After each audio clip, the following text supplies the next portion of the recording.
ప్రకటించినటువంటి ప్లాన్, తర్వాత మన డీజీపీ గారు, ఇతర పోలీసు అధికారులు చేస్తున్నటువంటి కృషి, ఈ సందర్భంగా నేను వాళ్ళందరికీ కూడా నా నమస్కారాలు, నా శుభాకాంక్షలు కూడా తెలియజేస్తున్నాను.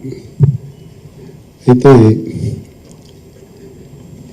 ఇప్పుడు మన కామ్రేడ్ దేవిజీ మాట్లాడినట్టు మేము రేపు ప్రజల యొక్క సమస్యలపైన ప్రజల తరపున ప్రజలతో నిలబడి పనిచేస్తామని అటువంటిది చెప్తున్నాం. అయితే ప్రజాస్వామిక పద్ధతుల్లో అనుకున్నప్పుడు వేరే పార్లమెంటరీ సిస్టంలోకి పోవాలనేటువంటిది మా ఉద్దేశం అయితే కాదు. ఇవాళకి ఆలోచించుకున్నటువంటిది ప్రజల ప్రజాస్వామిక హక్కుల కోసం ఎన్నో పోరాటాలు జరుగుతున్నాయి. ఆ పోరాటాలను సంఘటితం చేయడం కోసం ప్రజాస్వామిక చట్ట పరిధిలోనే మేము పనిచేస్తామనేది ఆలోచించాం. అది అట్లనే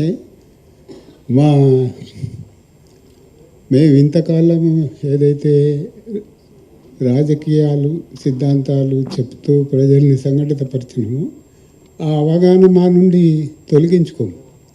అయితే అవకాశాలు వచ్చిన మేరకు ప్రజల పోరాటాల వెనుక ప్రజల పోరాటాలతో మేము నిలబడతామనేది హామీ ఇస్తున్నాం.